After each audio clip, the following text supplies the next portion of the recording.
It's time to take a look at news stories making headlines around the globe. The federal government has reversed its decision to reopen schools for final year students. Minister of Education Adamu told State House correspondent after yesterday's virtual meeting of the Federal Executive Council that schools will no longer reopen anytime soon until it is safe to do so.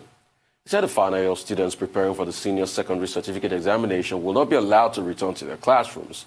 The federal government also decided that no school will participate in this year's West African Senior School Certificate examinations earlier scheduled for August 5 and September 5. Adamu said the exams cannot be determinant of when schools will resume. Schools under the supervision of the Federal Ministry of Education will not reopen on August 4th or any time soon. Our schools will only open when we believe it is safe for our children. And that is when the situation is right. Not when incidence of the infection is going up in the nation. Yesterday, we called a meeting of stakeholders who will tell us their situation and what needs to be done in order for it to be safe. While the meeting was going on, WAEC announced that they are starting on the... So let's see who they are going to start with. And I will also like to, at this position, ask those states that have already announced, I appeal to them. I think it is not safe. I feel responsible for all children, not just the children who are in federal government-controlled schools. Please, let's save our children from this. What is really happening? Because it looks, throughout the presidential task force, we hardly see the Minister for Education, we see the Minister of State. Announcement has gone forward now. Some states have reopened, like all your states reopened, and you're seeing this. What is really happening?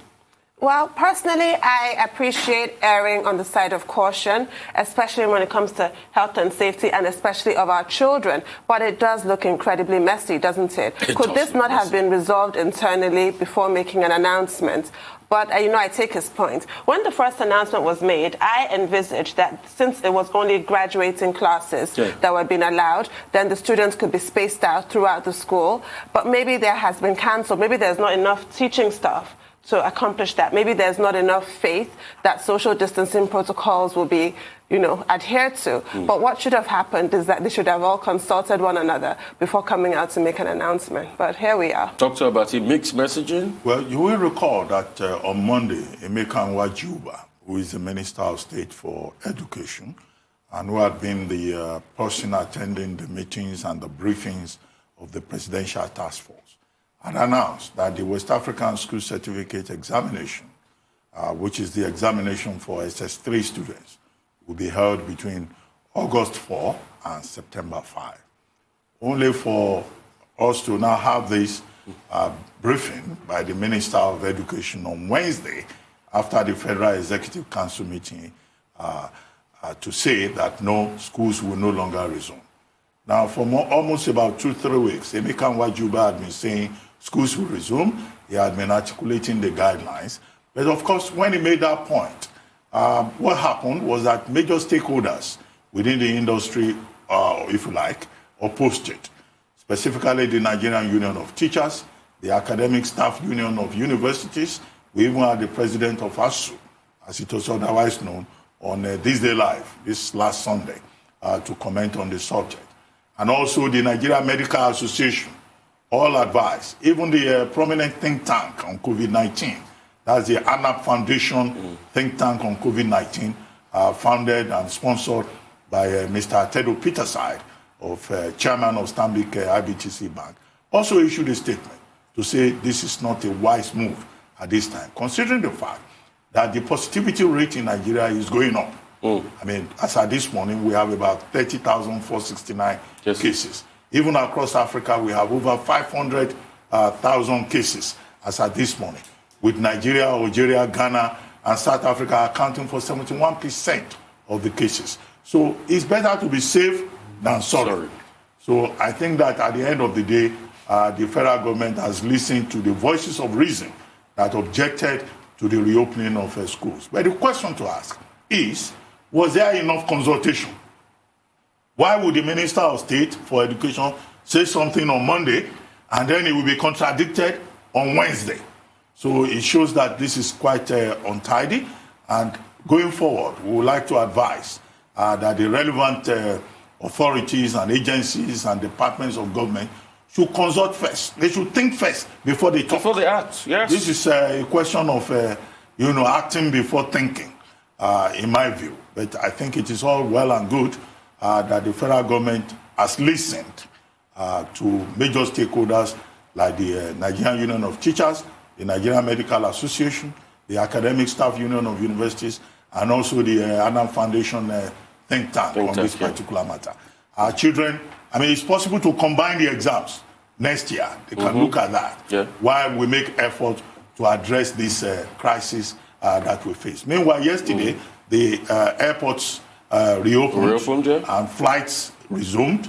I think also that's something they should take a close look at. And in Oyo State, Seyi Makinde, the governor, who has ordered the reopening of schools, he should be very attentive.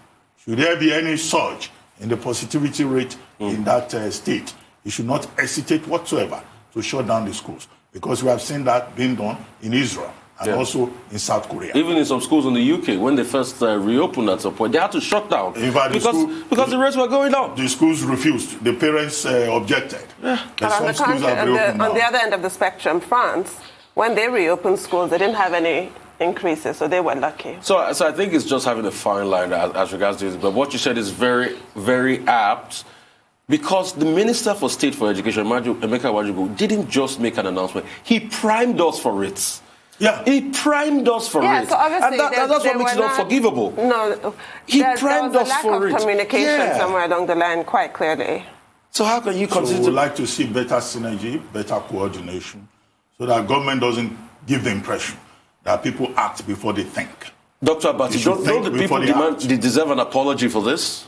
No, I think it's pretty bad. No, you can, because you do deserve an apology. We are happy that our children are safe. No, but an apology should be made, because they dropped the ball. But yes, like I said earlier, we err on the side of caution when it comes to children. Because going forward, when we disseminate information like that again, we might not want to, listen to it, because we don't trust who is speaking. But I'm just glad that Nigeria, we're not a country that sacrifices our children on the altar of the economy or any other silly consideration. But Thank God for that. You always said, as a mother, yes, you can't count on children observing social distancing. They don't. They don't. Well, that's all on the news headlines. Exactly. We'll take a short break now. When we return, we'll have the trio of Rotus Odiri, Michael Wilson, and Aaron Akerejala to give us updates on Africa and global business and COVID-19. Stay with us.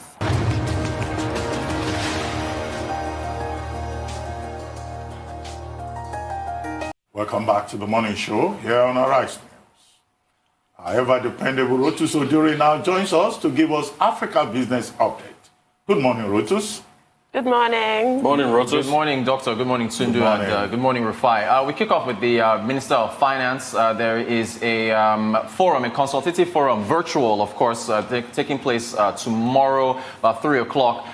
It's for the 2021 to 2023 medium-term expenditure framework and fiscal strategy paper. Essentially, just going to be looking forward to the next 3 years with regards to, of course, budgets, revenue expectations, handling debt, so on and so forth. So there's an open invite from the minister with regards to who can, attend and watch and see how the forward-looking path that Nigeria is charting for our budget and, of course, our fiscal structure. And I have to say, between the Central Bank Governor Gordon Emefiele and the Minister of Finance, they've been, incredibly visible and active in, engaging with the investing public and, of course, Nigerians everywhere with regard to where the country is going. So that's taking place tomorrow.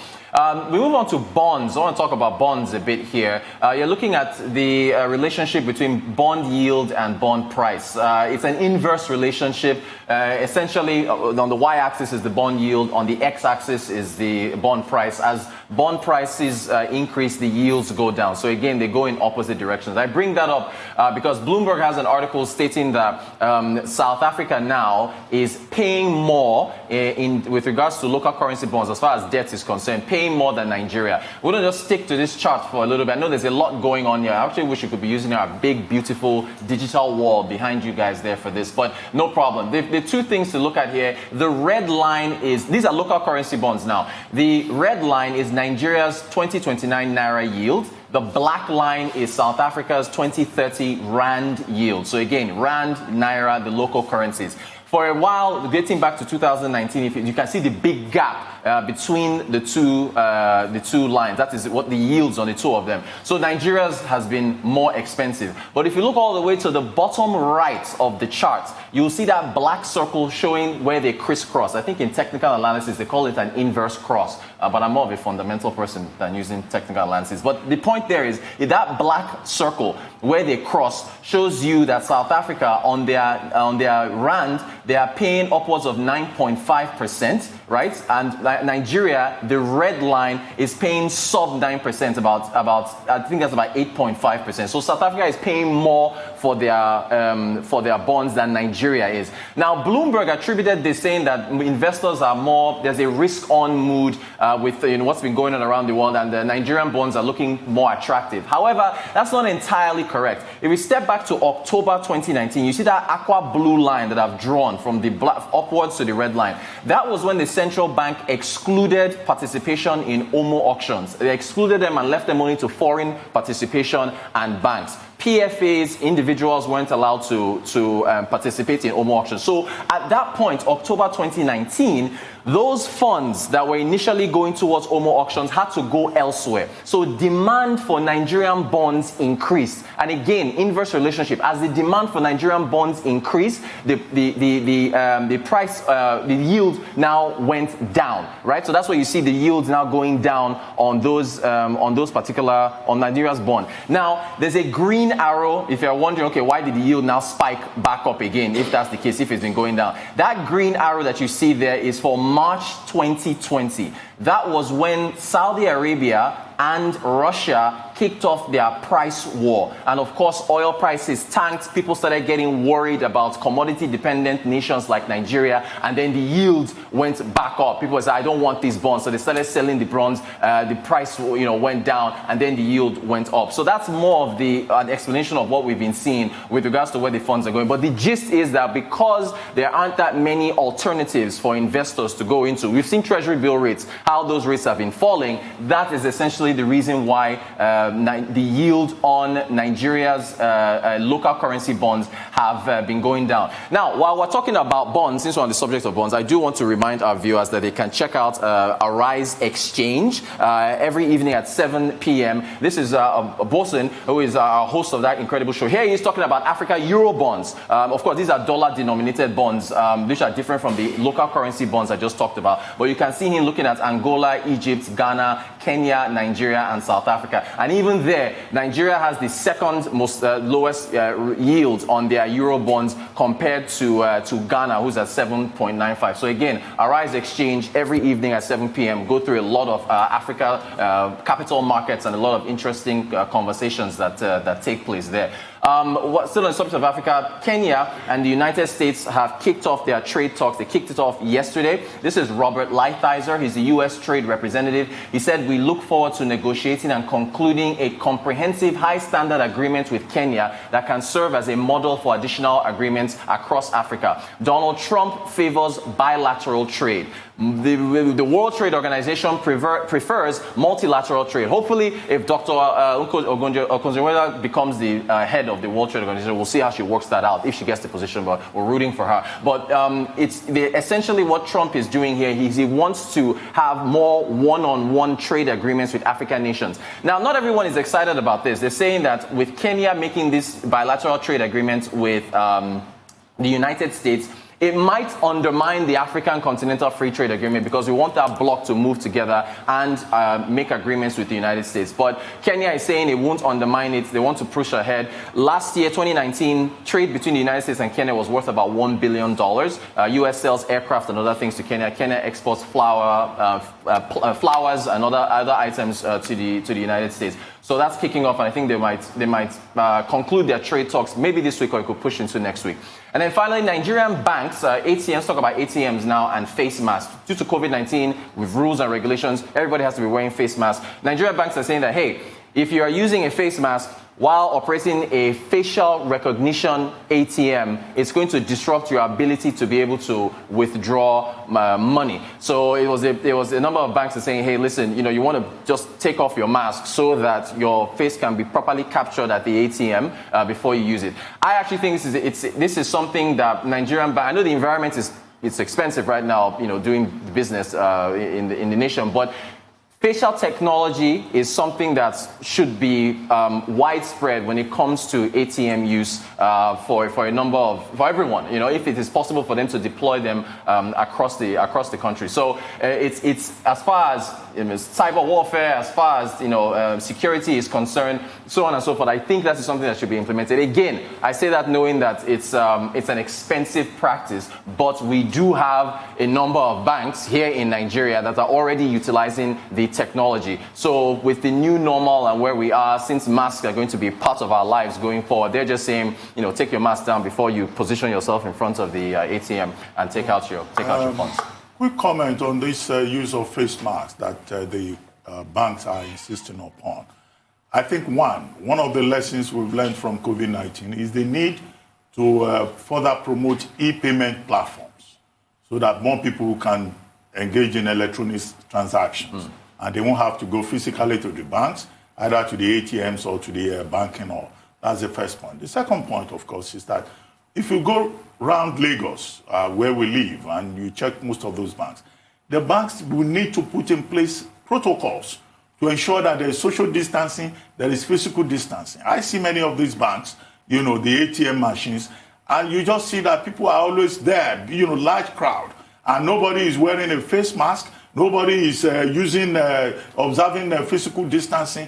And I'm always shocked the kind of risk that people are exposed to when they are trying to get money from ATMs. Some banks have canopies outside where people can sit and they can take turns either to go into the bank or to use the ATM. But for the most part, you see, crowded spaces and people putting their lives at risk, trying to just get maybe 10,000 naira or 5,000 naira.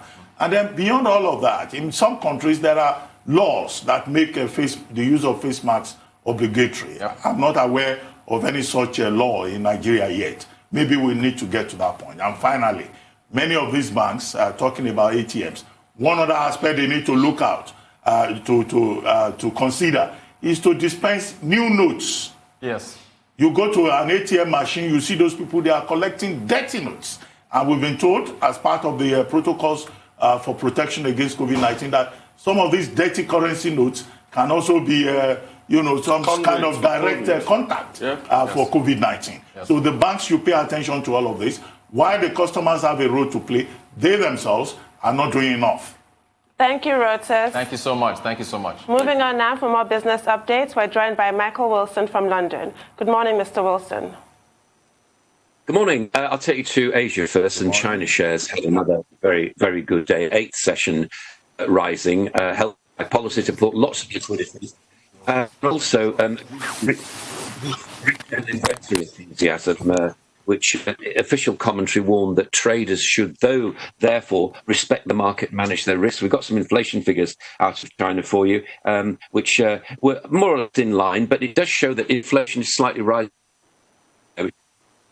Commercial activity taking place. But a word of caution about all this, if I may. The recent stellar performance of China's stock market, and the authorities are warning about this, actually reminds people of the 2015-2016 boom in the stock market, which was encouraged by a lot of margin lending. I won't go into the detail of that, but just take my word for it. And it saw the Shanghai index fall more than 40% finally, when all that was worked through its system a few years ago.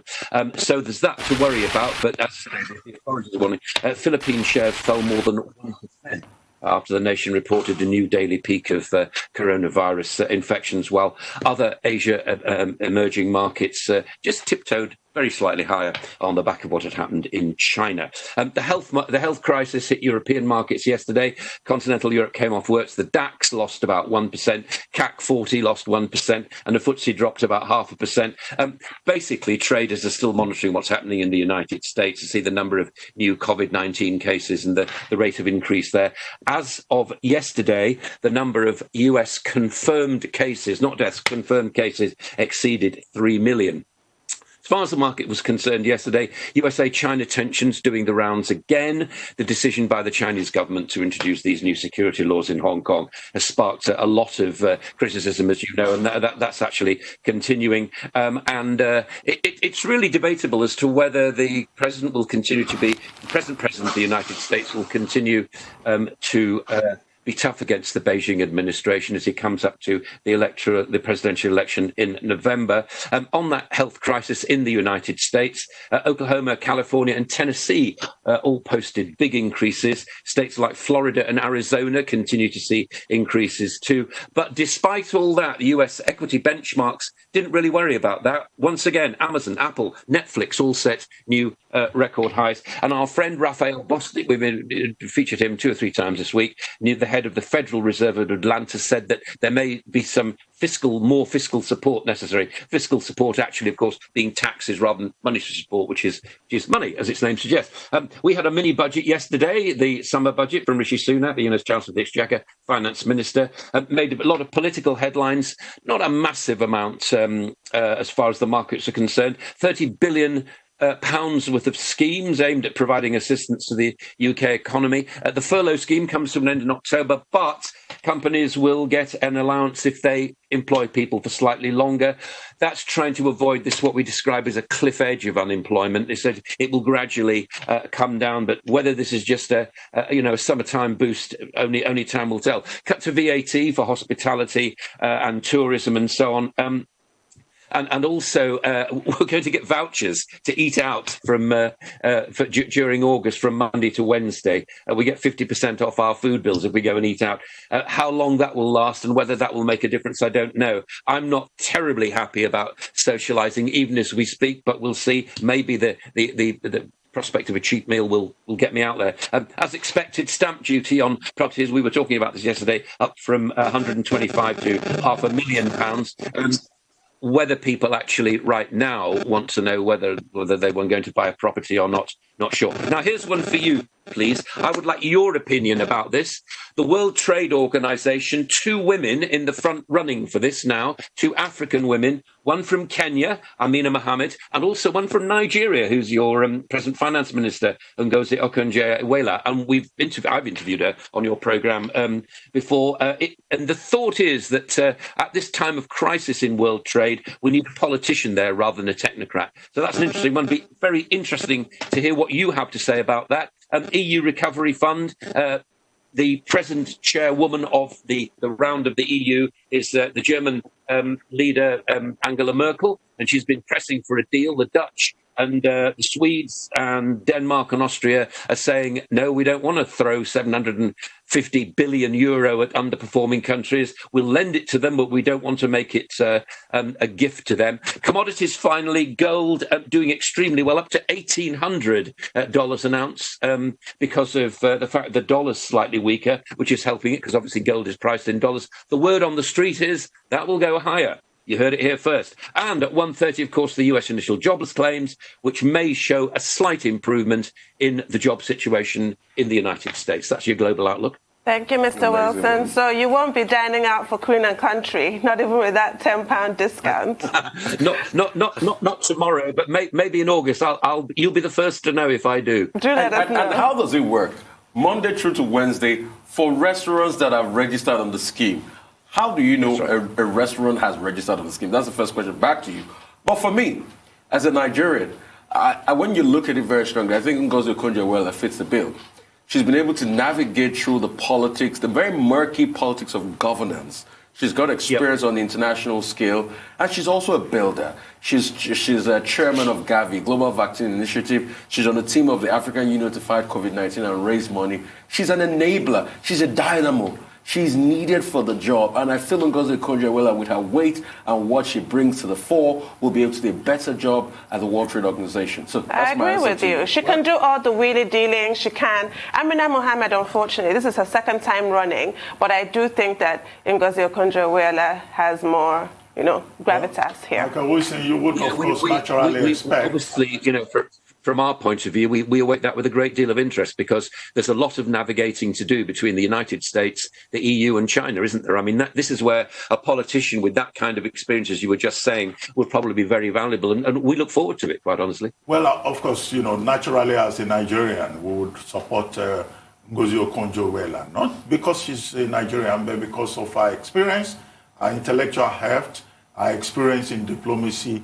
And, I wrote a column on this and I said, look, she's the best person for the job. But I was going to wonder what you think of the UK recommending Liam Fox. I'd argue that the WTO has been dominated mostly by Europeans. And that, look, Europe should just allow other parts of the continent to take charge at the WTO, particularly Africa, that has never had the opportunity to lead that organization. That's my first concern. The second concern is, how strategic do you think that Richie Sunak's emergency pandemic stimulus is? Because it looks like quite a lot is left out. There's nothing on the fiscal side. There is nothing in terms of tax and other issues in that package that the Chancellor announced yesterday. No, here's the thing. I fully share what you say about Africa having representation on the World Trade Organization. I think that's a good idea. Personally, I don't particularly rate Liam Fox. I think that's a mistake. I think we need a woman in charge and we need somebody from Africa in charge. Basically, that's number one. Secondly, as far as the Chancellor here is concerned, that, remember, was just a mini budget. My thoughts yesterday, and they still are today, is that this is very much see how it goes. I think the big stuff will come in. Aviation industry didn't get anything. Retail didn't get anything. And these are two massive parts of any kind of economy, particularly ours, that need some kind of help. I think we're going to see more in the autumn when we get an autumn statement. I think this was just a way of seeing as we go. And one other really important thing about this, and I'll maybe talk about this tomorrow if you want me to, but remember, he's taking this up to Brexit. We must go, when we leave the EU, we must be seen as a strong economic force, as strong as we can be. And everybody in Europe is worried about this at the moment. And so this is directly timed for our Brexit exit, if I can put it like that. So there's a lot to play for. That's really the politics of it right now. Well, thank you very much, Michael Wilson. Thank you. We'll see and you now tomorrow. for COVID-19 pandemic update, we're joined by Aaron Wilson. Aaron Abukere-Jola, not Aaron Wilson. Aaron Wilson. That's a good name. Aaron Wilson. Aaron Wilson.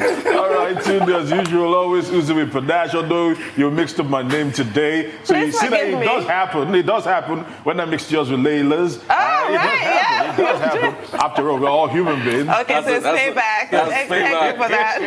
Aaron, it's 1-1 now. 1-1. Okay. Now, let's get straight into the numbers today, looking at how things are actually playing out in terms of COVID-19. Looking at the global figure at the moment, we can actually see that we've crossed the 12,000 mark in terms of numbers, the number of cases we have globally for COVID-19. And at the moment, the US is still leading with the number of infections. As a matter of fact, it's quite worrying, understanding that infections have actually doubled in the last 39 days. And the World Health Organization, just a few days ago, came out saying that as much as 200,000 cases are being added every single day. And it's quite worrying looking at how the statistics are actually playing out. In the US, let's get into the US for a moment, because a lot is actually happening in the US. As a matter of fact, at the moment, more than 3 million cases have been recorded in the US and 132,234 deaths. You can actually see the surge in cases in the US. And at the moment, it's quite saddening. Just yesterday, the numbers that actually came in and were announced were well over 60,000, just over 60,000 confirmed cases of COVID-19 for Wednesday alone. And it's quite worrying, understanding that if you look at that, that's the 5th national record it has set in 9 days for the US. Moving on to the next slide, it helps us probably expose this in some more. You can actually see that particular graph in the number of cases reported in the United States as going up. We've had some very massive highs, and yesterday was the highest of them all in the recent days. And from disease experts, they're saying that this is just looking like it might just, it's just beginning to peak, understanding that states like Missouri, Texas, Tennessee, Utah, and West Virginia are beginning to record single-day records, and that's quite worrisome to people in the U.S. Now, moving on to the next slide also, that actually explains. Now, this is the slide that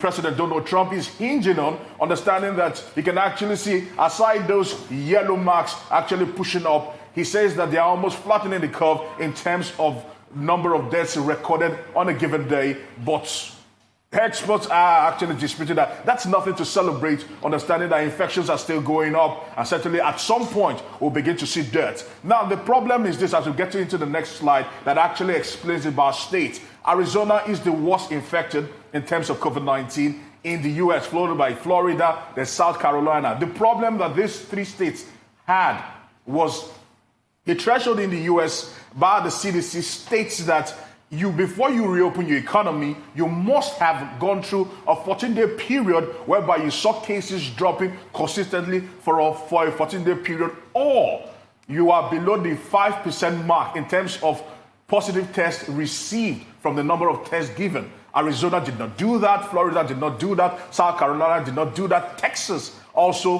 flaunted that one, especially because they were actually peaking at 7%. And right now, most of all these cities have had to relock some parts of their economies back, close back businesses, which is kind of sad, understanding that we are seeing numbers really, really push far in the U.S. In the U.S., over 3 million.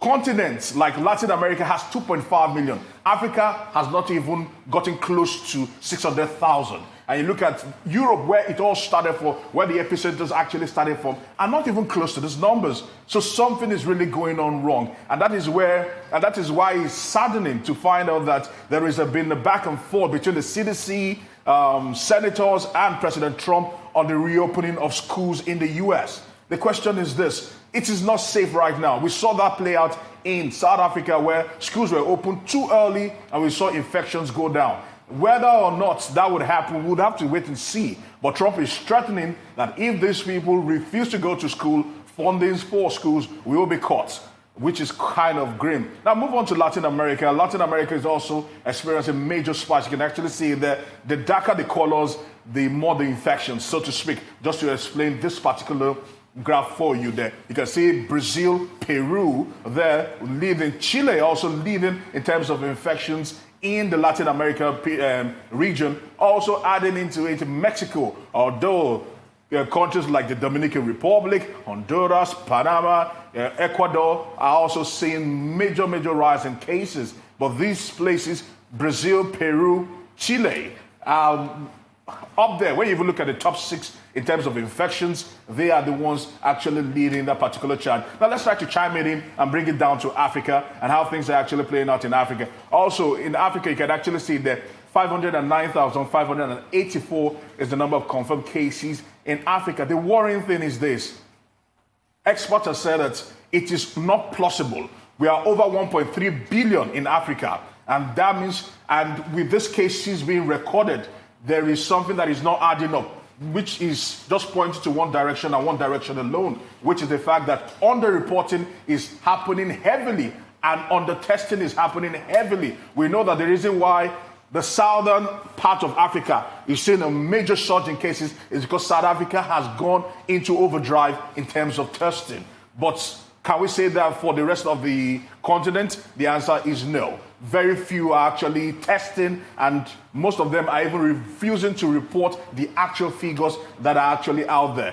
Before I actually come to you guys, Nigeria also has passed that green mark, over 30,000. As a matter of fact, looking at it, South Africa has over close to 200,000 cases. Then Egypt, Nigeria, Ghana, Algeria. Now, Nigeria is things are actually looking a little bit dicey in Nigeria too. We're beginning to see things actually rise in number of cases. If we move on to the next slide, in number of cases. And looking at, before I come to you guys, the latest records in terms of confirmed cases. All right, South Africa yesterday had over 10,000, followed by Egypt, Cameroon, Equatorial Guinea, then Nigeria.